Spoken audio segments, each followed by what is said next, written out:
John Elliott back with part 2 of his mission to recycle said trees. Yeah, you know, you hate to take trees down, but then put them to use. In our last hour, you saw how much fun I actually had helping take down a diseased tree. Now it's time to put that tree to good use. Our first task was turning the tree into lumber.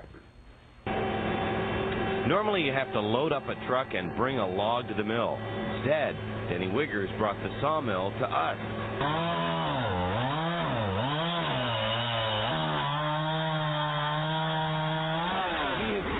To cut off some of the rot, right? Yes, and what he's doing now is rolling it up onto the mill, and he's going to start to saw the bark off and get it ready to make trellis pieces out of it.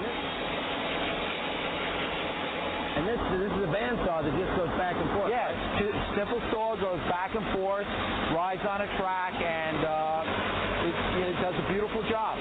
Obviously, it's all about geometry, and you're trying to square it up to get as many planks out of it. What he's trying to do is get as much wood out of that log as he possibly can. As much meat out of that wood as he possibly can. That's remarkably light wood. I mean, light in weight. Well, and once it dries, it makes a beautiful post. Oh, yeah. Or nice fencing. And a beautiful grain in it, too. You could even use it for siding on your home. Yeah. Notice who's doing all the work.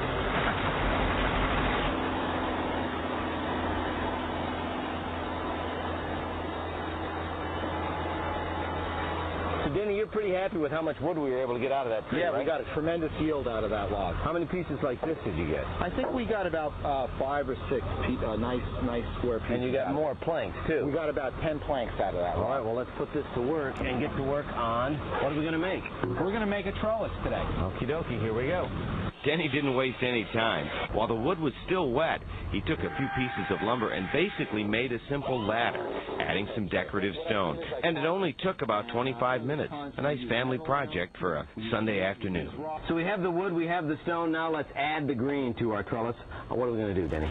Well, we have a selection of different vines that we can grow up our trellis. Right here, what you're holding is a honeysuckle. Honeysuckles are very good, hardy plants, grow in drought conditions. And I can actually get it to just weave all around this, right? Yeah, it's going to grow right up around that. Okay, great. That trellis. What are some other options? This is a clematis here. Clematis, a little bit more tender, needs direct sun, but gives you a beautiful flower in the entire summer. Other flower options? We have a climbing hydrangea, which gives you a beautiful flower in the summertime, but it's a little bit slower of a grower.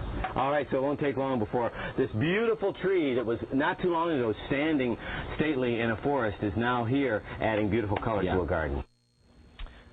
It's interesting. It's very amazing for me to see how quickly that bandsaw was able to race through that wood. No part of the tree really goes to the landfill. All the wood is used, and the scrap is then mulched for use as either firewood or even mulch. And I want to thank Karachin from Beaver Brook Sawmill as well for helping out. And if you have any gardening or landscaping questions for Denny, just email us. Go to WCBSTV.com and click on the CBS 2 News This Morning section. Certainly turning a negative into a positive. Absolutely. Tree had to come down, and now it's in a garden.